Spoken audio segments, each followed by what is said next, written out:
श्री शिवाय नमस्तुभ्यम। पौष का महीना शुरू हो गया है और एकादशी आ गई है, जिसे पौष महीने की पुत्रदा एकादशी के नाम से जाना जाता है। लंबे समय से आपको लगता है कि मेरे परिवार में वंश की वृद्धि हो, खासतौर पर पुत्र प्राप्ति की इच्छा है, 2 बेटियां हैं या पहले से एक बेटी है और चाहते हैं कि मेरी बेटी को एक भाई मिल जाए, तो आप सभी को यह सरल सा उपाय करना चाहिए। पौष महीने की पुत्रदा एकादशी साल की सबसे बड़ी और विशेष एकादशी मानी जाती है। एकादशी अपने आप में सब फल देने वाली होती है, आप जानते होंगे। ऐसे में यह सरल सा उपाय आपके भाग्य की रेखाओं को प्रबल करने वाला हो सकता है। कैसे करें, ध्यान से सुने और अंत तक बने रहें। यह उपाय काफ़ी सरल है और पूरे दिन भर में अगर आप व्रत नहीं भी कर पाते हैं तो भी उपाय कर सकते हैं। तो उपाय करने के लिए आप सभी को अपनी दिनचर्या कैसी रखनी होगी, ध्यान से सुने। व्रत कर उपाय करते हैं तो जल्दी फलित होगा। देखिए, एकादशी व्रत पितृदोष को भी समाप्त करता है और पितरों को भी इसका एक अंश प्राप्त होता है। अगर आप एकादशी का व्रत करते हैं तो स्वयं के लिए रोग मुक्त अपना जीवन कर लेते हैं और श्री नारायण की और माता तुलसी, माँ लक्ष्मी की असीम कृपा प्राप्ति होने की आप साक्षी होते हैं। तो कोशिश करें आप व्रत कर सके, बहुत सुफल इसके मिलते हैं। संकल्प लीजिए, घर के मंदिर में स्नान इत्यादि से निवृत्त हो जाए, गंगा जल मिश्रित जल से स्नान करें। सूर्य भगवान इस महीने के अर्थात पौष महीने के स्वामी हैं, बहुत सुखद माना जाता है। ब्रह्म मुहूर्त में तांबे के लोटे से उन्हें जल चढ़ाएं और सूर्य देवता का स्मरण खूब अच्छे तरीके से करें। कोशिश करें लाल रंग के कपड़े पहने। लाल रंग का प्रभाव बहुत सुंदर माना जाता है मन तन पर, आप जानते होंगे। दिन की शुरुआत ओम नमो भगवते वासुदेवाय महामंत्र का स्मरण करने से करें। साथ ही ओम महालक्ष्मी नमो नमः या श्री शिवाय नमस्तुभ्यम महामंत्र का स्मरण कर दिन की शुरुआत करें। जैसा मन रखेंगे वैसा आपके आसपास आवरण होगा और आध्यात्म के प्रति आप पूर्ण रूप से उस राह पर चलेंगे तो निश्चित रूप से विश्वास और एक आध्यात्मिक मन और एक सच्चा प्रेम भगवान को जोड़ने का कार्य करता है और उपाय की सिद्धि यहीं से होती है। तो आप सभी को क्या करना है, बड़े प्रेम पूर्वक अपने घर के मंदिर में जो लड्डू गोपाल हैं उनकी विधि विधान से पूजा करनी है। अन्य दिनों से अधिक स्वरूप में करें, सुखों की प्राप्ति होगी। और साथ के साथ लड्डू गोपाल के समक्ष दीप लगाएं। अन्य देवी देवताओं का जैसे पूजन करते हैं श्री नारायण का, उस स्वरूप में करें। तुलसी माता का पूजन करें, पीपल वृक्ष की जड़ में दीप लगाएं। एकादशी में तुलसी में जल नहीं चढ़ाया जाता, इस बात का आप ध्यान जरूर रखिएगा। कहीं गलती कर देंगे और कहीं कोई व्यक्ति उपाय बताएगा तो और आप जल या दूध इत्यादि कभी भी एकादशी में न चढ़ाएं। एकादशी के दिन तुलसी पत्र भी नहीं तोड़ना है। वीडियो पहले ही अपलोड करने का यही आपके लिए मकसद है कि नियमों को आप जान पाएँ और साथ के साथ तुलसी पत्र जरूर से पहले ही तोड़कर अपने पास रख लीजिए। आप सभी एक कटोरी में, फ्रिज में आप सेफ रख सकते हैं, कपड़े में रख सकते हैं।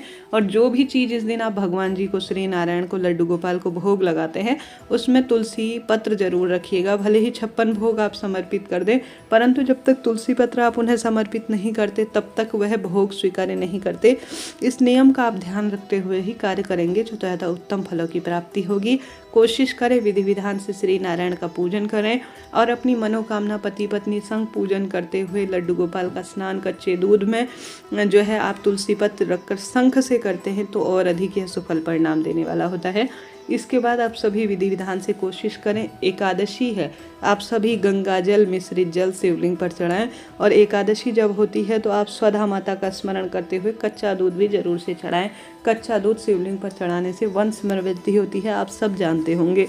उसके बाद आपको उपाय कैसे करना है, उपाय करने के लिए आप कोशिश करें कि महादेव के मंदिर में जरूर से जाएं। वहाँ पर उपाय आपका सिद्ध होगा, इस बात की गारंटी है, क्योंकि वहाँ पर प्राण प्रतिष्ठित महादेव हैं। निरंतर भक्तों का आना जाना रहता है, मंत्र जाप होते हैं, नियमित पूजा होती है और नियमित सेवा आराधना से उपाय की सार्थकता जल्दी हो जाती है। तो आप सभी को क्या करना है, उपाय करने के लिए एक कटोरी में आपको लेना है गौ माता का शुद्ध घी। कोशिश करें गौ माता का ही घी हो तो अति उत्तम रहेगा। कटोरी स्टील की प्रयोग करें या आप कागज का पत्तल ले सकते हैं। प्लास्टिक का प्रयोग करने से बचें, तभी उपाय आपका फलित होगा। आप जब पूजा की सामग्री तैयार करें तो निरंतर श्री शिवाय नमस्तुभ्यम ओम नमो भगवते वासुदेवाय महामंत्र का भी जाप करते हैं तो और अच्छा इसका फल मिलता है। तो आप सभी एक कटोरी में विशेष तौर पर घी रख लीजिए और एक कटोरी में आप खीर रख लीजिए। खीर भी आपको चावल की नहीं बनानी है, क्योंकि एकादशी के दिन चावल को स्पर्श नहीं किया जाता है, इस बात का ध्यान रखिए। साबूदाने की आप बना सकते हैं, सिवई की खीर बना सकते हैं। इन नियमों को आपको, छोटे छोटे नियम है परंतु ध्यान रखना है ज़रूर से। तो सिवई की खीर या साबूदाने की खीर या अन्य कोई खीर जो चावल की नहीं हो उसकी आपको बनानी है, इस बात का भी आप ध्यान रखिएगा। तभी देखिए गलती कहीं ना कहीं हो जाती है छोटी छोटी, तो इसलिए वीडियो को सेव कर लीजिए व्हाट्सएप में, और जब एकादशी आए आपके पास हो यह वीडियो और आप तुरंत देख सकें, तो इसलिए यह बात मैं आपको बता रही हूँ। तो आप सभी क्या करें कि पूर्ण रूप से जिसके संतान प्राप्ति की दिक्कत है, पुत्र प्राप्ति की कामना है, उसे भी यह वीडियो शेयर कर दीजिए ताकि आपकी तरफ से भला हो जाए। तो आप सभी को यह 2 चीज़ें, पूजा की थाली में खीर और घी रख लेनी है कटोरी में। अब इसके साथ साथ दीपक रखने हैं। दीपक कितने रखेंगे? दीपक भी आप 2 रखेंगे। साथ में कितनी बेलपत्र रखेंगे? 2 आप बेलपत्र भी रख लेंगे। बेलपत्र खंडित ना हो, इस बात का ध्यान रखिए। साफ सुथरे आपको बेलपत्र लेने हैं। बेलपत्र एकादशी के दिन तोड़े नहीं जाते, इस बात का भी आप ध्यान रखें। एक दिन पहले ही, एकादशी तिथि शुरू होने से पहले पहले बेलपत्र आप तोड़ लीजिए। बेलपत्र अगर शिवलिंग पर चढ़ाई हुई है, तोड़ना भूल गए हैं, तो वह भी आप प्रयोग में ले सकते हैं। तो बेलपत्र में कुछ भी नहीं लगाना है, इस बात का भी आप ध्यान रखिएगा। बस साफ सुथरी धुली हुई नई ताज़ा बेलपत्र हो तो अति उत्तम रहेगा। कुछ भी आपको इसमें लगाने की ज़रूरत नहीं है। अब यही चीज़ें आपको लेकर चले जाना है महादेव के मंदिर में। चाहे तो जल का लोटा ले जाएं, कच्चा दूध ले जाएं, पंचामृत ले जाएं, जो चीज़ जैसी है, जिस स्वरूप में है, आपकी इच्छा है आप कौन सी चीज़ शिवलिंग पर समर्पित करना चाहते हैं।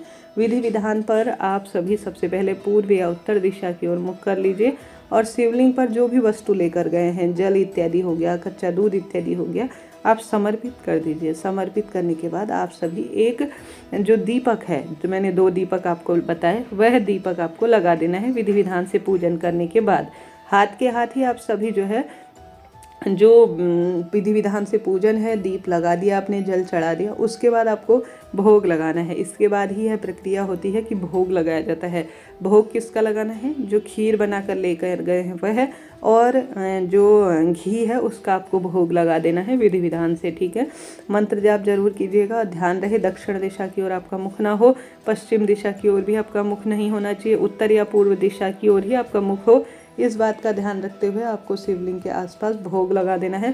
सीधे शिवलिंग पर भी ना रखिए, इस चीज़ का भी आप ध्यान रखिएगा, तभी उपाय सार्थक होगा और सिद्ध माना जाएगा।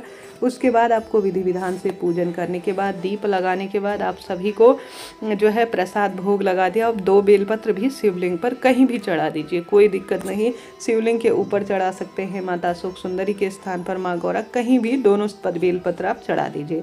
फिर वहाँ पर आप बैठें, अपनी प्रार्थना करें, मन की कामना कहें, और जो भी आपकी बात है, जिस कामना के तहत आपने यह कार्य किया है या उपाय किया है, वह आप सभी बोल दीजिए। विधि विधान से आप पूजन कर लीजिए, और उसके बाद आप सभी कुछ भी आप नहीं उठाएं उस मंदिर में से।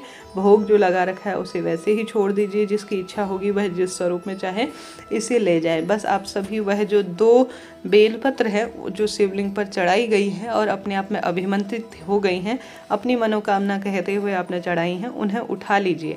अब जो एक दीपक बचा हुआ है उसे शिव मंदिर की चौखट के दाहिने तरफ आपको प्रज्वलित कर लेना है, और साथ के साथ आप सभी को जो बेलपत्र आपने शिवलिंग पर एक चढ़ाई है उसे आपको चबा चबा कर वहीं पर श्री शिवाय नमस्तुभ्यम कहते हुए खा लेना है। पूरी नहीं खाई जाती तो थोड़ा थोड़ा ही सही आप खा लीजिए।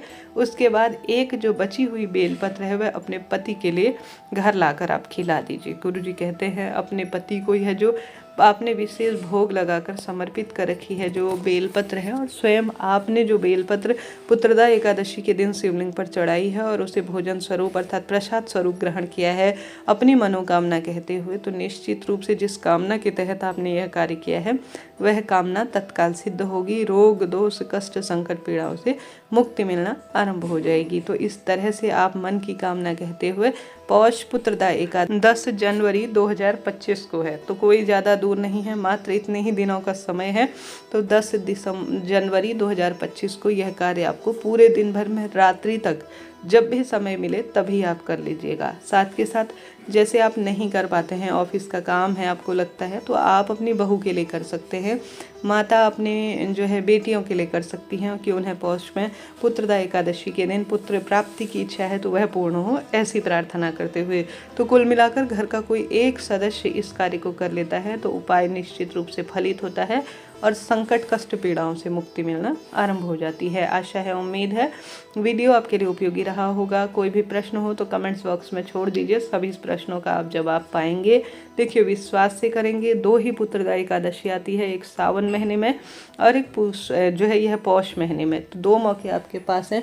लंबे समय से कोई बात अटक रही है, कोई ना कोई कहीं ना कहीं कई बार उपाय कर लिया परंतु फेल होता है, परंतु इस उपाय से आप सिद्धता के रूप में जिस कामना के तहत करेंगे निश्चित रूप से वह कामना होगी पूर्ण। हर हर महादेव। जय श्री कृष्णा। ओम नमो भगवते वासुदेवाय।